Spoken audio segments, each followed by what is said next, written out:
Chinese बहू। Chinese बहू हमारी याद तो है ना आपको? भूले तो नहीं ना?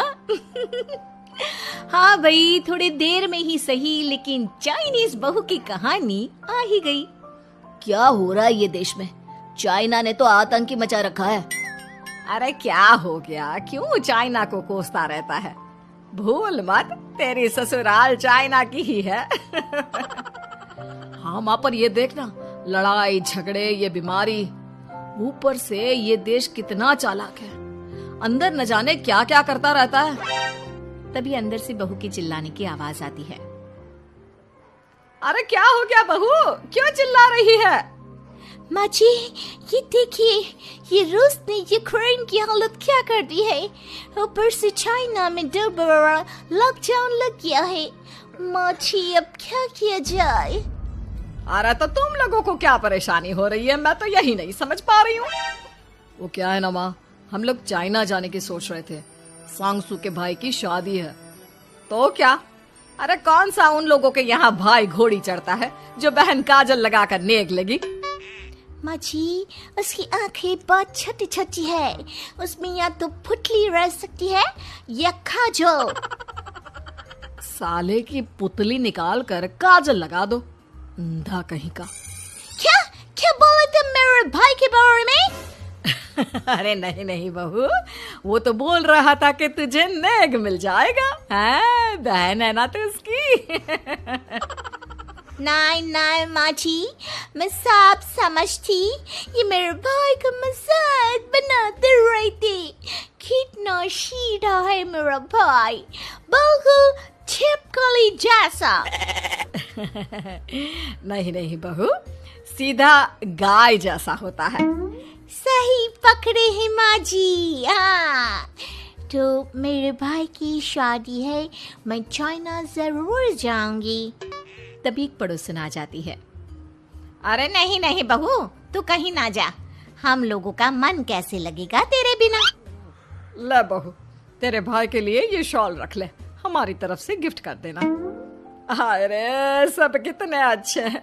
मेरी चाइनीज बहू को कितने प्यार से तुम लोगों ने एक्सेप्ट कर लिया। सच में बड़ी भाग्यशाली हूँ मैं। कैसी बात कर रही है? ये तो हम लोगों के देश की एक खूबसूरती है कि हर किसी को दिल से अपना लेते हैं, बस वो भी दिल से हमें अपना समझे। कैसी बात कर रही है आंटी जी? मेरे लिए आप सब सासू माँ जैसी ही हैं। मुझे भारत बहुत अच्छा लगता है, ये सबसे अच्छा देश है। मेरा भारत महान। वैसे भी लड़की की शादी जहाँ होती है वो तो वहीं की हो जाती है ना। जीती रे बहू, सही बोल रही है। औरत तो होती ही पानी की तरह है, जो जहाँ जैसे रखे वैसे ही शेप ले लेती है। आंटी जी, ये थोड़ा सा ज्यादा हो गया, समझ नहीं आया। नो प्रॉब्लम, मैं चाय बना कर लाती हूँ। फिर क्या, वो दिन भी आ जाता है जब बेटे बहू को चाइना जाना पड़ता है। वहाँ जाकर बहू का भाई कहता है, मेरे बहन आ गए, मेरी बहन आ गए। मैंने सबको बोला कि सब हिंदी में बात करेंगे, नहीं तो बहन नाराज हो जाएगी। थैंक्स बॉय, हिंदी मेरी भाषा है। आप मुझे उसी में बात करना अच्छा लगता है। आपने जीजा जी से मिलो। ओ बहन, तुम अंदर चलो। सभी बहू को अंदर लेकर चले जाते हैं, लेकिन सांगसू का पति, वो तो बेचारा चाइना के ससुराल के आंगन में अकेला खड़ा रहता है। काफी देर तक जब कोई उसे नहीं पूछता तो वो माँ को घर पर फोन करता है। हाँ बेटा, पहुँच गए ना कुशल मंगल? हाँ माँ, लेकिन सांगसू पता नहीं कहाँ है। वो तो अंदर गई है, तब से बाहर आई ही नहीं। अरे कैसी बात कर रहा है? तो तू अंदर चला जा, तू बाहर क्यों है? अरे दामाद है तू वहाँ का, उन लोगों ने तुझे बिठाया, चाय पानी कुछ नहीं पूछा? नहीं ना माँ। तभी सामने से सांगसू आती है। क्यों आप अभी तक तैयार नहीं हुए? और ये बैग लेकर क्यों कमरे से बाहर आए? इसे वहीं रख देते। कमरा? कौन सा कमरा? अरे कैसी बात कर रही हो? जब से तुम अंदर गई हो मैं बाहर ही तो खड़ा हूँ। बहू को बहुत हैरानी होती है और गुस्सा भी आता है। तभी उसका भाई और माँ आ जाते हैं। और सांगसू, अंदर खाना लग गया है। पहले ये बताओ कि मेरे पति को किसी ने खाना या पानी क्यों नहीं पूछा? वो भारत से ससुराल पहली बार आया है, वो भी मेरे कहने पर। उनकी इज्जत क्यों नहीं की? देख बेटी, तूने जबरदस्ती जिद में शादी की थी तो हम लोगों ने कर दी, लेकिन अब तुम ये सोचो, पूरी चाइना में मैं इस इंडियन को अपना दामाद बताऊं? So sorry. हाँ संगसू, और तुम भी चुप रहना, नहीं तो वो लोग मेरी शादी तोड़ देंगे। ओह, ऐसी बात है। कोई बात नहीं, मैं बाहर होटल में रह लेता हूँ, तुम वही करो जो ये लोग चाहते हैं। कैसी बात कर रहे हो? शादी के बाद पति जैसा भी हो, जो भी हो, पति होता है। वैसे भी तुम्हारे पूरे परिवार ने, सबने बिना सोचे मेरा साथ दिया, मुझे एक्सेप्ट किया, प्यार किया। मैं अपने देश में आपको अकेला कैसे छोड़ सकती हूँ? ये हिंदी फिल्म का ड्रामा बंद करो, मैं अभी अब बर्दाश्त नहीं करूँगी। चुपचाप अंदर चलो, नहीं तो ये शादी वादी यहीं खत्म करके इसे अकेले ही इंडिया जाना पड़ेगा।